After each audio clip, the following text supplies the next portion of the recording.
Comment je suis devenu éditeur? Je suis devenu éditeur et vraiment j'insiste, par pur accident. J'étais journaliste, j'ai côtoyé des auteurs. À un moment donné, sur un coup de tête, grâce à un auteur, on m'a dit pourquoi tu ne deviendrais pas éditeur? J'ai répondu tout de suite non, il y en a trop et de très bons. En quoi je serais meilleur qu'un autre? Et puis finalement, c'est devenu Aldo. Il y a un peu plus qu'un an quand même, on était ici, mais il faisait très très froid, donc c'était clairement en hiver. Il faisait moins 1000.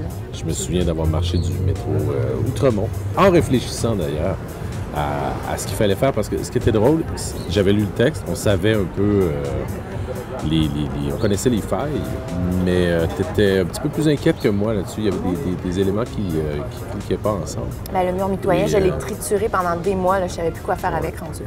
Tiens, un café, merci. Je pense que le livre n'est jamais prêt à être publié. C'est pour ça que je me relis peu, parce que ça m'énerve. Je trouve toujours des phrases que j'aurais faites autrement. Même le mur mitoyen, je l'ai tellement travaillé que quand il est arrivé sous forme de vrai livre, je le relisais puis je disais « Ah non, ce paragraphe-là, je vais le changer. Ah merde, non, je peux plus. » Le diamant, si je me souviens bien, c'était qu'on avait nos 4 histoires disparates puis qu'on a décidé cette journée-là qu'on créerait des liens entre chaque histoire. Donc, il fallait que ça fasse un losange avec un X au milieu. C'était ça le dessin qu'on avait fait.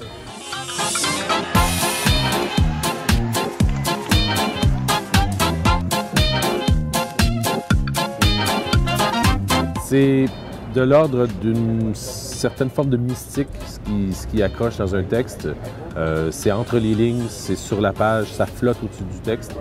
C'est très dur à décrire, mais je pense qu'un texte qui est bon, sent bon et attire l'œil rapidement, je pense qu'on est capable de déceler vraiment facilement s'il y a la matière à faire un texte et à créer un roman.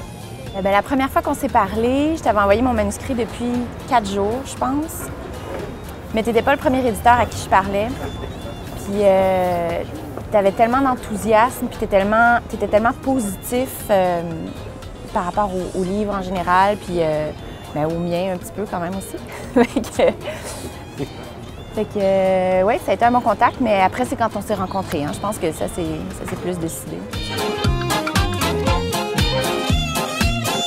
Je voulais entendre quelqu'un qui me disait que ça pouvait encore marcher, qu'on pouvait encore faire des livres, que les gens allaient encore lire, puis il n'y en a pas tant que ça du monde qui ont ce discours-là. Bien, c'est vrai que ça arrive souvent, c'est ce que je remarquais. Quand j'étais journaliste avant, je rencontrais beaucoup d'auteurs qui étaient un peu déçus de ne pas se sentir plus impliqués dans la chose livresque, tant dans la médiatisation que la production du bouquin.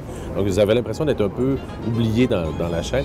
Et tous les échos qu'ils recevaient étaient souvent des échos négatifs, c'est-à-dire le marché va mal, les gens lisent plus, les librairies sont en difficulté. Donc, ce qui est vrai. C'est vrai, tout à fait, mais à la limite, en quoi ça peut devenir le moteur de la création d'un écrivain? Pas véritablement. Il y a des choses qu'il faut savoir taire un peu et de toute façon qui sont inévitables. À un moment donné, la réalité frappe n'importe quel écrivain aussi. L'idée étant de mettre ensemble le plus d'éléments positifs pour stimuler l'écriture. L'honnêteté radicale. Ça va de la saine franchise aux vérités abrasives.